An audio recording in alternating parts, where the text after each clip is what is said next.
back, everybody. It certainly has been a tough day and days for all of us at NBC News because, of course, the press conference that announced yesterday that an NBC News staff member actually had been tested positive for anthrax. The Florida man has contracted a very rare and potentially deadly form of anthrax. Rare inhaled form of anthrax. He is almost certainly the first American to be killed in a deliberate anthrax attack.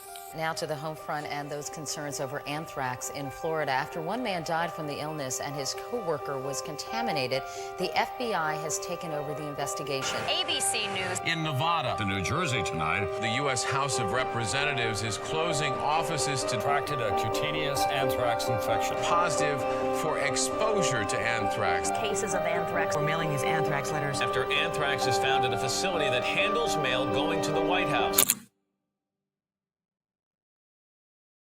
Just as the country struggled to recover from the trauma of 9/11, a new wave of fear spread, not from the sky, but from something far smaller and less visible. Letters that contained white powder were mailed to the media outlets and government officials.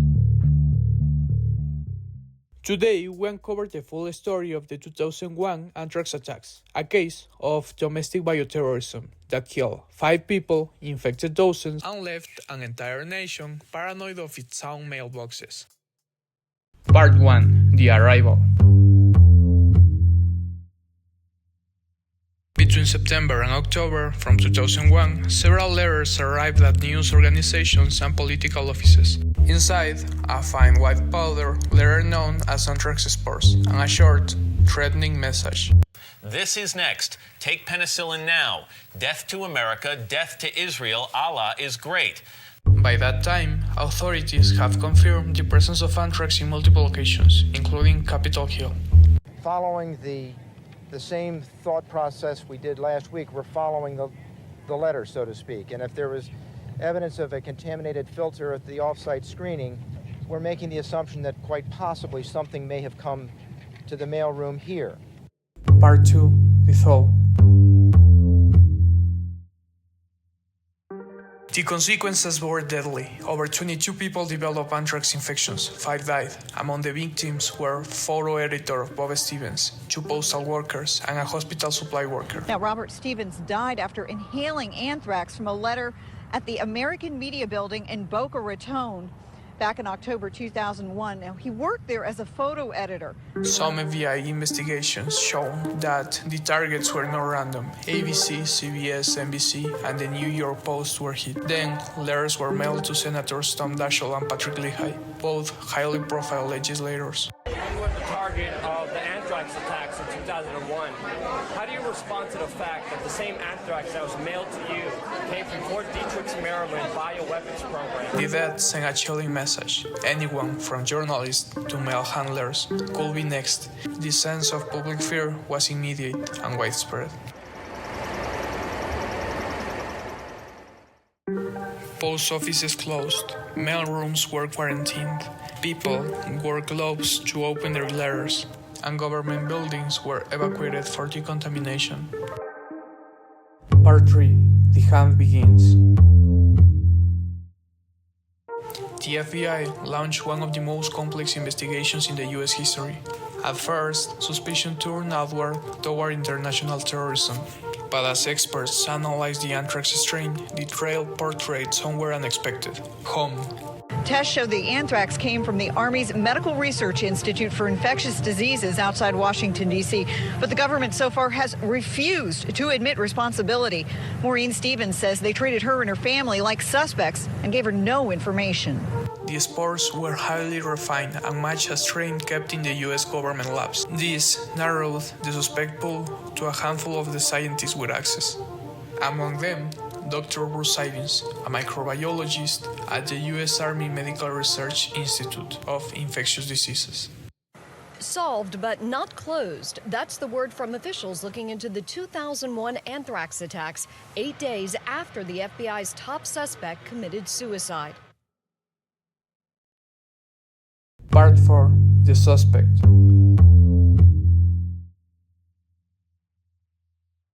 Dr. Ivins had worked with anthrax for years. He also had a historic of erratic behavior and had written troubling emails during the investigation period. But the case against him wasn't airtight. There were no eyewitnesses, no fingerprints, no direct link between him and the letters. Army biowarfare specialist Bruce Ivins killed himself as prosecutors were getting ready to charge him with 5 counts of murder, one for each of the people who died in the attacks. 17 others were sickened. A judge has unsealed documents revealing some information about how the FBI closed in on its top suspect. In 2008, just before he was to be formally charged, Ivins died by suicide. The FBI closed the case 2 years later, declaring him the sole perpetrator. Still, many scientists and colleagues criticize the evidence, calling the circumstances and the case deeply flawed. The people who knew Bruce Ivins, his fellow church members, his friends, and former colleagues find it hard to believe that he killed people with anthrax. He simply is not the kind of person that would do these things. Ivins was a veteran government scientist specializing in countermeasures to anthrax attacks, like the one in 2001 that killed 5 people and shut down post offices. So, to what extent are we sure that he was the perpetrator behind this crime? Part 5. The Aftermath. The Anthrax attacks changed how America viewed biosecurity. Billions were spent on defense systems, mail screening, and response planning.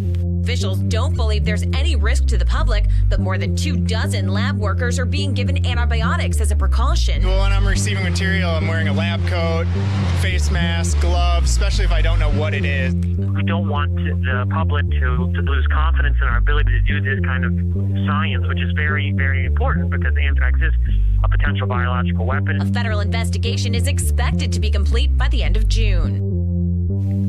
However, mistakes were made. Innocent people like Dr. Stephen Hatfield were wrongly accused and harassed by the press. He later won a multi-million-dollar settlement from the government. Kara, Dr. Hatfield is bringing suit today. He is filing charges against the Attorney General of the United States, John Ashcroft, the Department of Justice, also the FBI, and some lower-level officials. He is alleging that some of his constitutional rights have been violated. As you said, he has been named as a person of interest in the anthrax investigation, but he has never been charged. In the filing, which we are just now taking a look at, he says that these individuals and organizations have ruined Dr. Hatfield's current and future employment prospects.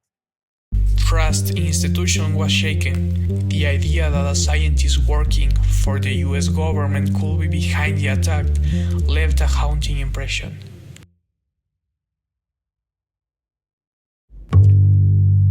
Closing and thoughts.